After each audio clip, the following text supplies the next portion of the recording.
दोस्तों, एक बार फिर एमटीसी क्लासेज में आप सभी का स्वागत। आज अगली कड़ी में हम लोग देखेंगे डीसी मोटर का डायरेक्शन चेंज करना है। डीसी मोटर का जो रोटेशन है उसको चेंज करना है, तो उसको हम कैसे चेंज कर सकते हैं, आज हम इसके बारे में देखते हैं। अगर डीसी मोटर का डायरेक्शन चेंज करना हो तो इसके लिए मुख्यतः दो बातें ध्यान रखनी है।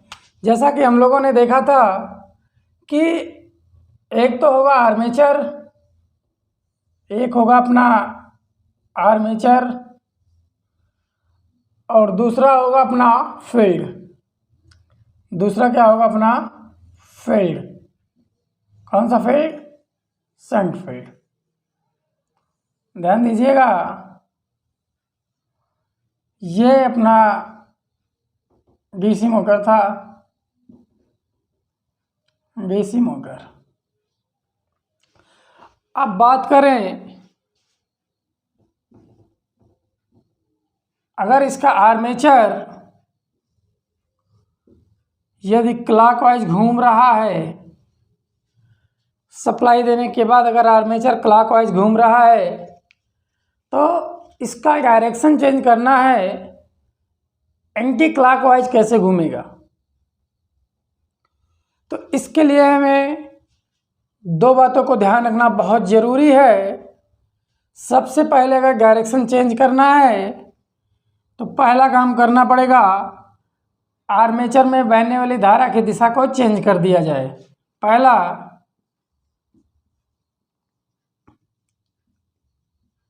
आर्मेचर में बहने वाली धारा की दिशा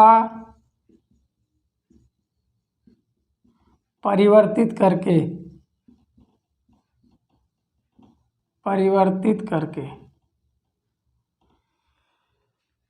एक बात हम ध्यान रखेंगे, आर्मेचर में जब बहने वाली धारा की दिशा को बदल दिया जाएगा तो इस डीसी मोटर का डायरेक्शन भी चेंज हो जाएगा। अगर पहले क्लॉकवाइज चल रहा होगा तो जैसे ही आर्मेचर में बहने वाली धारा की दिशा को चेंज किया जाएगा उसके बाद ये एंटी क्लॉकवाइज घूमने लगेगा। दूसरा पॉइंट, अथवा आर्मेचर में बहने वाली धारा की दिशा को परिवर्तित कर दिया जाए या अथवा फील्ड में बहने वाली धारा की दिशा को फील्ड में बहने वाली धारा की दिशा को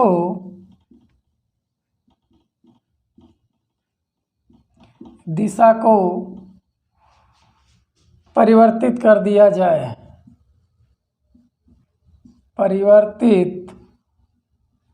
कर दिया जाए। इन दोनों में से कोई एक ही करना है। इन दोनों में से या तो आर्मेचर में बहने वाली धारा की दिशा को बदल दिया जाए या तो फील्ड में बहने वाली धारा की दिशा को बदल दिया जाए। यदि हम दोनों में से कोई एक ऑप्शन अपनाते हैं इस डीसी मोटर का डायरेक्शन चेंज करने के लिए, तभी आप सफल रहेंगे। अन्यथा अगर दोनों एक साथ अपना लिया गया तो जैसा डायरेक्शन था वैसे ही रहेगा, उसके रोटेशन में चेंजिंग नहीं आएगी। एक क्वेश्चन बहुत पूछता है, कहता है कि अगर डीसी मोटर का डायरेक्शन चेंज करना है और उसके टर्मिनल बदल दिए जाएं तो क्या उसका रोटेशन चेंज हो जाएगा? तो जब डीसी मोटर के ये टर्मिनल बदल दिए जाएंगे, ध्यान दीजिएगा, अगर ये प्लस और ये माइनस है, इसको अगर हम माइनस कर दें, इसको प्लस कर दें तो क्या होगा? तो इस कंडीशन में उसका रोटेशन में नो चेंजिंग होगी। No changing. ऐसा क्यों? आइए देखते हैं। हमने बोला जब आर्मेचर में बहने वाली धारा की दिशा को बदल दिया जाए या फील्ड में बहने वाली धारा की दिशा को बदल दिया जाए, दोनों में से कोई एक किया जाए तो इसमें या इसके रोटेशन में चेंजिंग आ जाएगी। अगर ये क्लॉकवाइज पहले घूम रहा होगा तो एंटी क्लॉकवाइज घूमने लगेगा। अब बात किया जाए, अगर टर्मिनल को चेंज कर दिया जाए, अगर टर्मिनल को चेंज कर दिया जाए तो धारा की दिशा में परिवर्तन फील्ड में भी हो जाएगा और आर्मेचर में ही हो जाएगा। जब टर्मिनल बदल दिया जाएगा तो आर्मेचर और फील्ड में दोनों में एक साथ धारा की दिशा में परिवर्तन हो जाएगा, इसलिए इसके रोटेशन में कोई चेंजिंग नहीं आएगा, इसलिए इसके रोटेशन में कोई चेंजिंग नहीं आएगा। बहुत इंपॉर्टेंट है क्वेश्चन ये क्वेश्चन पूछता है अगर डीसी मोटर का डायरेक्शन चेंज करना है तो उसके लिए क्या करना पड़ेगा। कहता है फील्ड में बहने वाली धारा की दिशा को चेंज कर दिया जाएगा, आर्मेचर में बहने वाली धारा की दिशा को चेंज कर दिया जाएगा, फील्ड और आर्मेचर दोनों में बहने वाली धारा की दिशा को चेंज कर दिया जाएगा, या एवी दोनों, एवी सही है। तो यहाँ पे अलग अलग आर्मेचर में बहने वाली धारा की दिशा को चेंज करें अथवा फील्ड में बहने वाली धारा की दिशा को चेंज करें तो हमारा डायरेक्शन चेंज हो जाएगा आर्मेचर का। अन्यथा अगर टर्मिनल को चेंज करते हैं तो इसके डायरेक्शन में कोई प्रभाव नहीं पड़ेगा। बहुत ही इंपॉर्टेंट क्वेश्चन है, यहाँ से 1 नंबर बनने के चांसेस बहुत ज़्यादा हैं, यहाँ पे 1 नंबर बनने के चांसेस बहुत ज़्यादा हैं। क्लियर। अब प्रायः ये देखा गया है कि जब घूर्णन दिशा परिवर्तन करना होता है तो आर्मेचर के ही टर्मिनल बदलने पड़ते हैं। प्रायः या जनरली या सामान्यतः डीसी मोटर की घूर्णन दिशा परिवर्तन करने के लिए हम कौन सी विधि अपनाते हैं, तो सामान्यतः विधि जो अपनाई जाती है वो आर्मेचर विधि अपनाई जाती है। आर्मेचर में बहने वाली धारा की दिशा को चेंज कर दी जाती है, जनरली या सामान्यतः।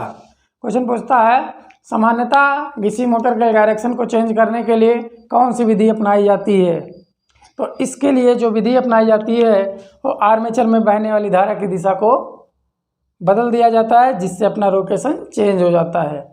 अब एक क्वेश्चन और बना, आर्मेचर और फील्ड में दोनों में एक साथ बहने वाली धारा की दिशा को परिवर्तित कर दी जाए तो क्या उसके डायरेक्शन में कोई चेंजिंग आएगा? नहीं, कोई चेंजिंग नहीं आएगा, कोई चेंजिंग नहीं आएगा।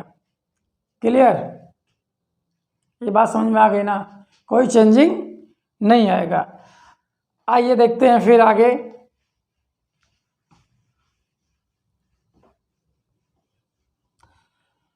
प्रिय विद्यार्थी, हम आपको बार बार यही कहते आए हैं कि हमारे साथ जुड़े रहिए, एक एक नंबर इकट्ठा करते रहिए, जिससे आपका सिलेक्शन आसानी से हो जाए। आप किसी के चक्कर में मत पड़िए, अपने तैयारी आप जब तैयारी खुद करेंगे, सेल्फ करेंगे, तभी आपका सिलेक्शन होगा। ऐसा कहें किसी के पढ़ा देने से सिलेक्शन हो तो ऐसा नहीं होगा। मेहनत आपको खुद करना होगा, क्योंकि एग्ज़ाम आपको देना है, ना कि एग्ज़ाम हमें देना है।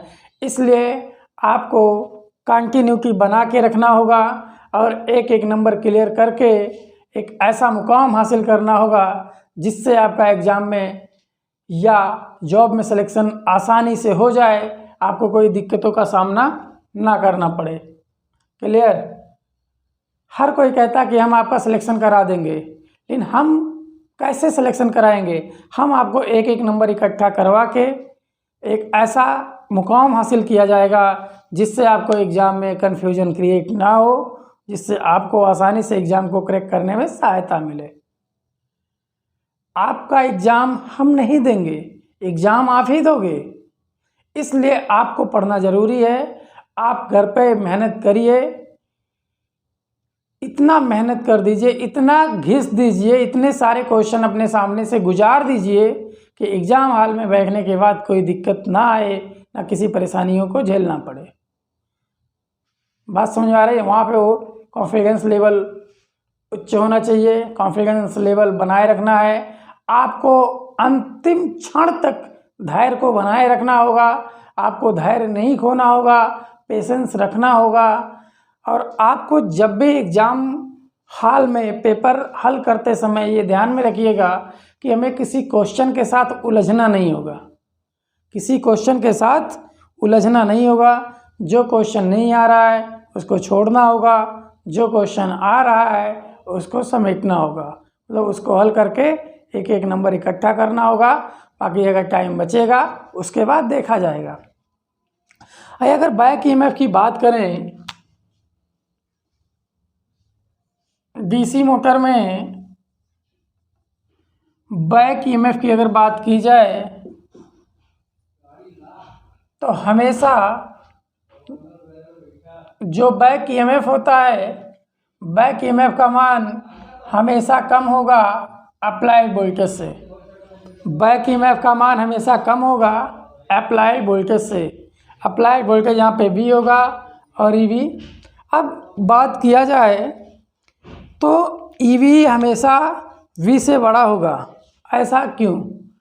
क्योंकि जब हम मोटर को डीसी सप्लाई से जोड़ते हैं, मोटर को जब डीसी सप्लाई से संयोजित करते हैं या डीसी सप्लाई से जोड़ते हैं, तो इस कंडीशन में उसके आर्मेचर में एक ईएमएफ विद्युत वाहक बल जनरेट होता है। ईएमएफ विद्युत वाहक जब बल जनरेट होता है जो होता है बैक ईएमएफ। क्या होता है? Back EMF. एक क्वेश्चन यहाँ से खूब पूछा जाता है, हर क्वेश्चन हर एग्जाम में बार बार पूछा गया है कि उत्पन्न बैक ईएमएफ की दिशा ज्ञात करने के लिए किस नियम का प्रयोग करते हैं। उत्पन्न बैक ईएमएफ की दिशा ज्ञात करने के लिए किस नियम का प्रयोग करते हैं? तो प्रिय विद्यार्थी, जब भी ईएमएफ की बात आती है, इंड्यूस्ड ईएमएफ की दिशा ज्ञात करने की बात जब आया है, तब फ्लेमिंग ने अपने दाएं हाथ को लेकर आया है।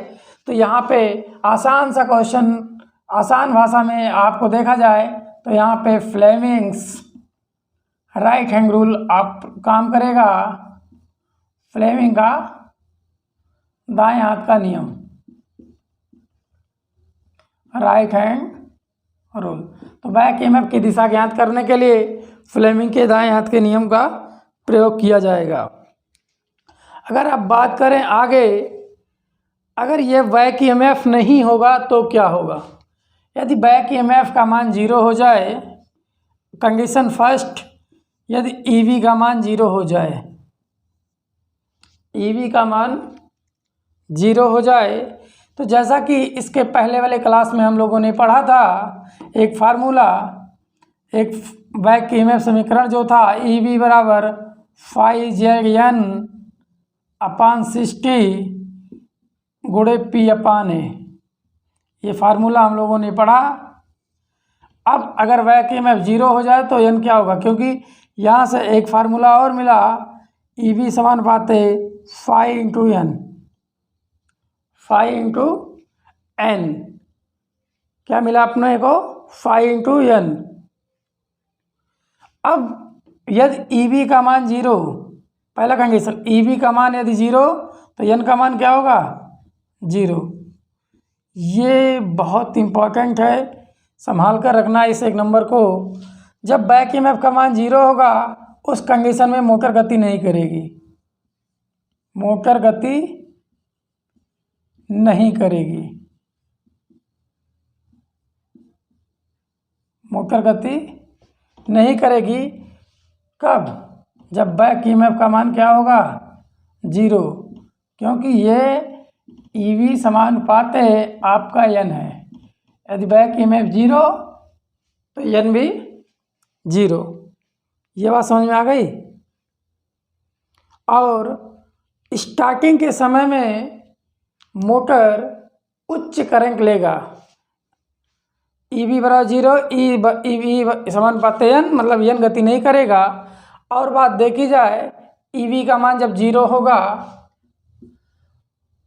और मोटर को स्टार्ट किया जाए, मोटर को स्टार्ट किया जाएगा, मोटर को स्टार्ट करते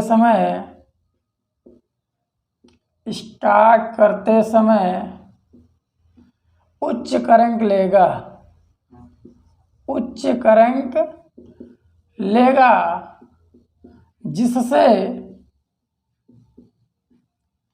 वाइंडिंग का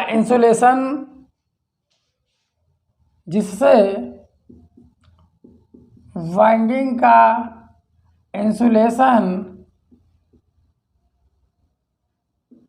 डैमेज हो सकता है, डैमेज हो सकता है। और आर्मेचर भी जल सकता है और आर्मेचर भी जल सकता है। बात समझ में आ गई? इसीलिए आर्मेचर को बचाने के लिए और स्टार्टिंग में अधिक करंट ना ले, जिससे वाइंडिंग आपकी डैमेज ना हो, इन सभी से बचाने के लिए हमें डीसी मोटर के साथ स्टार्टर की आवश्यकता पड़ी। इसी सभी को बचाने के लिए हमें डीसी मोटर के साथ स्टार्टर की आवश्यकता पड़ी। आइए देखते हैं अब स्टार्टर के बारे में। स्क्रीनशॉट ले लीजिए। आइए अब देखते हैं स्टार्टर के बारे में।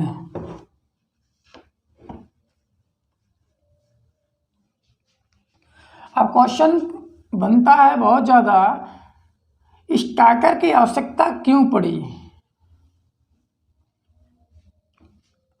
अब बात करें स्टार्टर।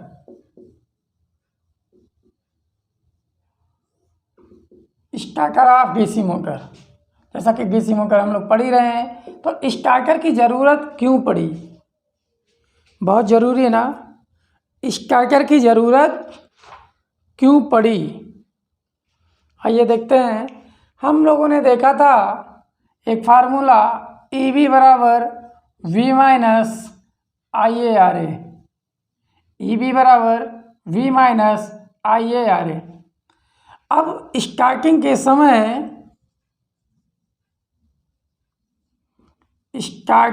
समय EB का मान क्या होगा? 0। तो हो जाएगा 0 बराबर V माइनस IARA। तो हो जाएगा अपना IA बराबर V अपान RA। जैसा कि हम लोग जानते हैं कि आर्मेचर का जो रेजिस्टेंस होता है वो मैक्सिमम 1 ओम होता है। आर्मेचर का रेजिस्टेंस जो होता है वो मैक्सिमम 1 ओम होता है, या सामान्यतः 1 ओम। 1 ओम से ज़्यादा आर्मेचर का रेजिस्टेंस नहीं होता है। और जब हम बैक EMF के मान को 0 रखते हैं, स्टार्टिंग के समय में 0 रहता है, तो आर्मेचर में उच्च करंट फ्लो होता है, स्टार्टिंग के समय में हाई करंट फ्लो होता है, जिससे आर्मेचर में की गई वाइंडिंग या आर्मेचर वाइंडिंग का इंसुलेशन डैमेज हो सकता है, या आर्मेचर वाइंडिंग खुद जल सकती है, जिससे बचने के लिए हमें स्टार्टर की ज़रूरत पड़ी।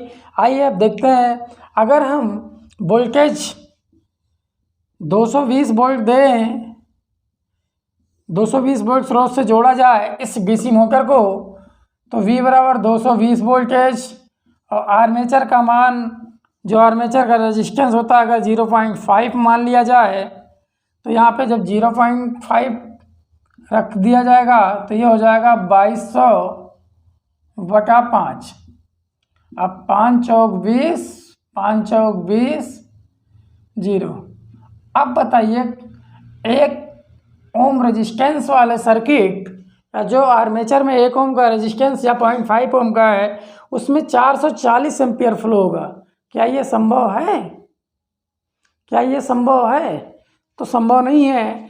इस कंडीशन में जो अपना आर्मेचर होगा, इस कंडीशन में जो अपना आर्मेचर होगा वो क्या होगा?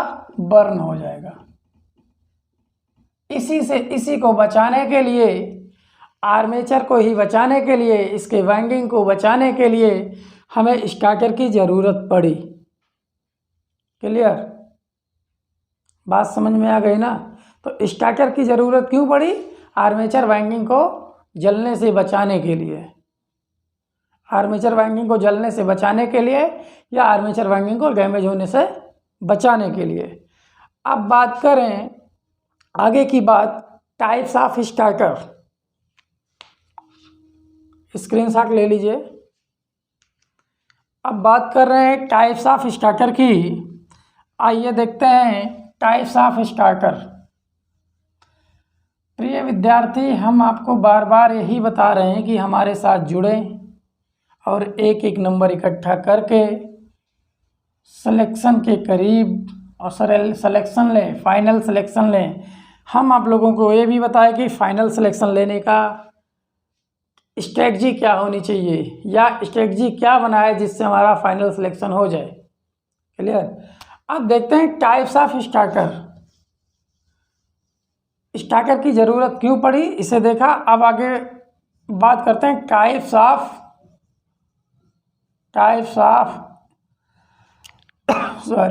स्टार्टर। टाइप्स ऑफ स्टार्टर किसका? डीसी मोटर का। बहुत इंपॉर्टेंट है, एक क्वेश्चन सीधा सीधा यहाँ से आ जाता है कि इनमें से कौन सा डीसी मोटर का स्टार्टर नहीं है। तो पहले कौन सा है ये जान लेते हैं। आइए देखते हैं टाइप्स ऑफ स्टार्टर। इसको बांटा गया 3 भागों में। इसको बांटा गया 3 भागों में, फर्स्ट, सेकेंड और थर्ड। एक आया 2 point starter, 2 point.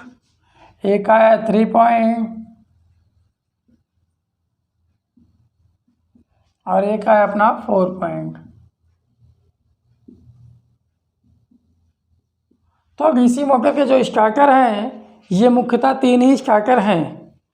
DC motor के जो स्टार्टर हैं ये मुख्य रूप से 3 ही स्टार्टर हैं। अब बात करें जो 2 पॉइंट स्टार्टर है ये ओनली वन सीरीज मोटर के लिए।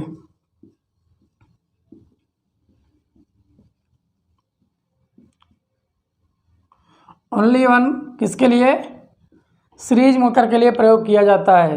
ये जो 2 पॉइंट स्टार्टर है ओनली वन सीरीज मोटर के लिए स्टार्ट किया जाता है या सीरीज मोटर को स्टार्ट करने के लिए प्रयोग किया जाता है। और जो 3 पॉइंट स्टार्टर है शंट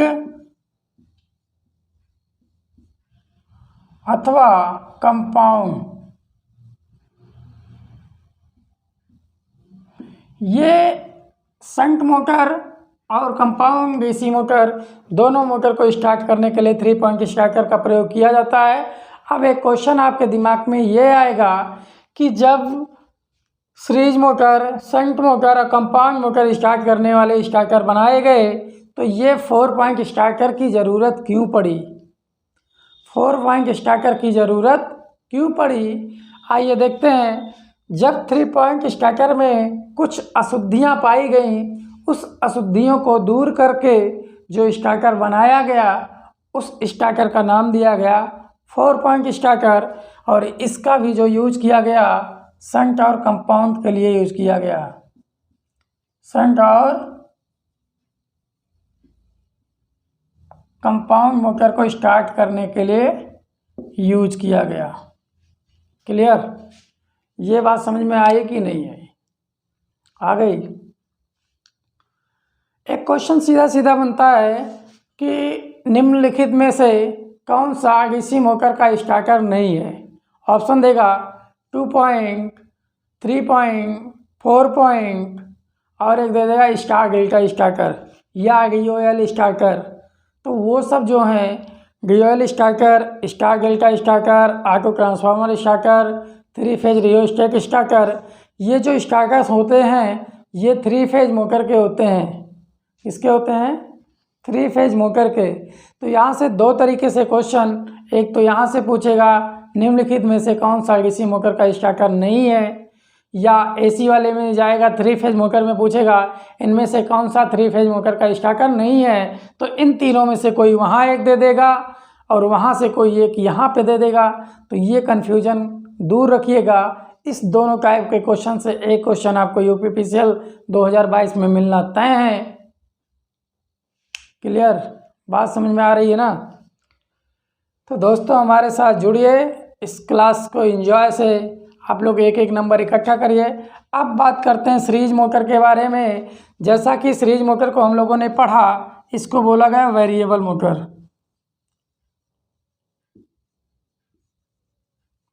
क्या बोला गया? Variable motor. वेरिएबल मोटर क्यों बोला गया? वेरिएबल मोटर क्यों बोला गया? इसका जो स्पीड है ये लोड के अनुरूप संयोजित हो जाता है। इसका जो स्पीड है वो लोड के व्युत्क्रमानुपाती होता है। लोड के व्युत्क्रमानुपाती होता है। इसलिए इसको क्या बोला गया, वेरिएबल मोटर। क्या बोला गया, वेरिएबल मोटर। सीरीज मोटर एक ऐसा मोटर है जो अपनी स्पीड लोड के अनुसार संयोजित कर लेती है या लोड के अनुरूप परिवर्तन कर लेती है अपनी स्पीड, इसलिए इसको बोला गया वेरिएबल मोटर। क्या बोला गया, वेरिएबल मोटर। अगर शंट मोटर की बात करें तो शंट मोटर को कांस्टेंट स्पीड मोटर बोला गया। शंट मोटर को constant speed motor, shunt motor को कौन सा मोटर बोला गया, कांस्टेंट स्पीड मोटर। मतलब कांस्टेंट मोटर बोला गया, इसकी स्पीड जो है हर क्षण नियत रहती है, लेकिन ये अपनी स्पीड लोड के अनुरूप परिवर्तित कर लेता है, इसलिए इसको वेरिएबल मोटर बोला गया। और इस मोटर का उपयोग ट्रैक्शन कार्यों में किया जाता है। बहुत ही इम्पोर्टेंट क्वेश्चन है, इसका जो यूज किया जाता है वो ट्रैक्शन कार्यों में, ट्रैक्शन कार्यों में मतलब खिंचाव, जहाँ पे उच्च टार्क की ज़रूरत पड़ती है, स्टार्टिंग टार्क की टार्क उच्च हो, जहाँ पे ज़रूरत पड़ती है। As a traction car, as a railway में जो मोटर यूज की जाती है वो सीरीज मोटर यूज की जाती है। अब एक क्वेश्चन और बनता है कि सीरीज मोटर जो है ये ओवरलोड नहीं होता। सीरीज मोटर जो अपना है वो ओवरलोड नहीं होता। सीरीज मोटर, जो सीरीज मोटर है ओवरलोड नहीं होता, ओवरलोड नहीं होता, नहीं होता। इसीलिए 2 पॉइंट स्टार्टर जो सीरीज मोटर को स्टार्ट करने के लिए प्रयोग किया जाता है, इसीलिए 2 पॉइंट स्टार्टर में OLC प्रयोग नहीं किया जाता। अब नया शब्द आ गया OLC। देखते हैं OLC। OLC का पूरा नाम ओवरलोड कॉइल। OLC का पूरा नाम ओवरलोड कॉइल। तो ये OLC 2 पॉइंट स्टार्टर में प्रयोग नहीं किया जाता। प्रयोग किया जाता है यहाँ पे NBC नो बोल्ट कॉइल। क्या प्रयोग किया जाता है, NBC नो बोल्ट कॉइल।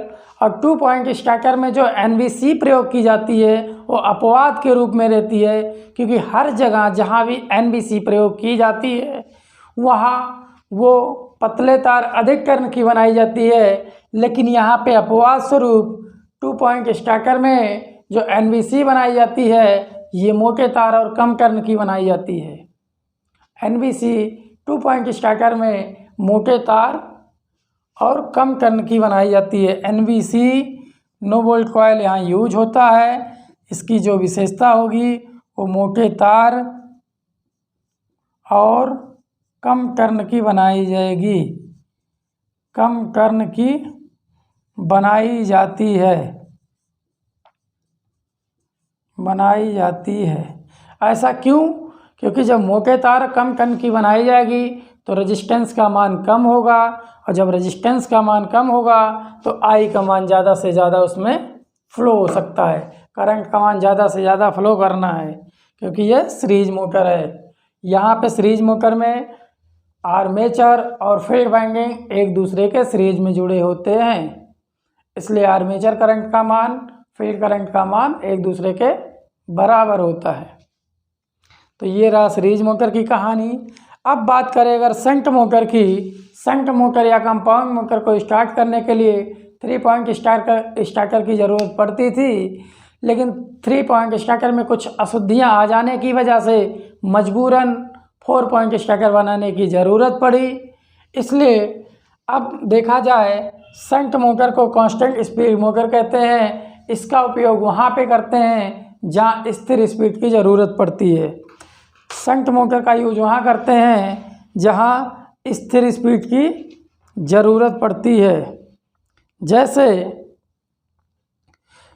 कम लोड वाली मशीनों को स्थिर गति पर lathe machine, grill machine, printing press, लकड़ी की आरा मशीन, गोलियारी आदि स्थानों पे इसका प्रयोग करते हैं जहाँ पे स्थिर स्पीड की ज़रूरत पड़ती है। अब 3 पॉइंट स्टार्टर की बात करें तो यहाँ पे 2 प्रोटेक्टिव डिवाइस होते हैं, एक NBC होगा और एक OLC होगा। एक NBC होगा और एक OLC होगा। OLC मतलब ओवरलोड कॉयल। OLC क्या है? Overload coil.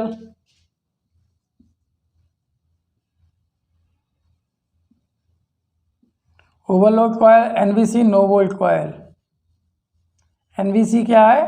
No volt coil. तो अब यहाँ इन दोनों की विशेषताएं पढ़ी जाएं तो OLC जो लगाया जाएगा वो परिपथ के सीरीज क्रम में लगाया जाएगा। जो ओवरलोड कब होगा? जब धारा ज़्यादा बहेगा, और धारा बहने किस में बहता है? सीरीज में बहती है। तो इसलिए OLC को सर्किट के सीरीज में लगाई जाती है, जिसकी विशेषता है ये मोटेदार कम टन की बनाई जाएगी। अब NVC की बात करें, नो वोल्ट कॉयल है। ये कॉयल को उत्तेजित होती है, जिससे प्लंजर अपनी तरफ खींचता है और प्लंजर खींच के रखता है। तो NVC जो है ये पतले तार अधिक टन की बनाई जाएगी, जिससे ज़्यादा से ज़्यादा मैग्नेट बनाए और अपनी तरफ आकर्षित करे। ये सर्किट के या लाइन के पैरेलल में संयोजित की जाती है। ये कहाँ संयोजित की जाती है? समानांतर में। और OLC जो यूज की जाती है वो सीरीज में, ऐसे श्रेणी में। किस में संयोजित की जाती है? श्रेणी में। अब बात करें 4 पॉइंट स्टार्टर में भी OLC और NVC प्रयोग की जाती है, लेकिन वहाँ पे एक अलग से प्रोटेक्टिव डिवाइस यूज किया जाता है, प्रोटेक्टिव रेजिस्टेंस। उसको क्या बोलते हैं? Protective resistance. जिससे प्रोटेक्टिव रेजिस्टेंस जोड़ दिया जाए तो NVC के कार्य पर कोई प्रभाव नहीं पड़ता। ये NVC के कार्य पर कोई प्रभाव नहीं पड़ता प्रोटेक्टिव डिवाइस जोड़ने से। तो इस तरीके से रहा टाइप्स ऑफ स्टार्टर। कौन सा स्टार्टर किस मोटर के लिए यूज किया जाता है, इसमें कौन कौन सा प्रोटेक्टिव डिवाइस होता है, किसका क्या काम होता है, किसको कहाँ जोड़ा जाता है, किसकी विशेषताएं क्या है। दोस्तों हमारे साथ जुड़िए। इसी के साथ इस चैनल को लाइक करें, सब्सक्राइब करें, शेयर करना ना भूलें और बेल आइकन ज़रूर दबाएं, जिससे आपको आने वाली वीडियो का नोटिफिकेशन मिलता रहे और आप कोई भी वीडियो मिस ना करें। हर वीडियो में हम एक और दो नंबर लेकर आते ही हैं, जिससे आप एग्ज़ाम देंगे तो इससे पता लग जाएगा कि हर एक वीडियो कितना इम्पोर्टेंट था। इसलिए हमारे साथ बने रहिए MTC के साथ। थैंक यू, धन्यवाद।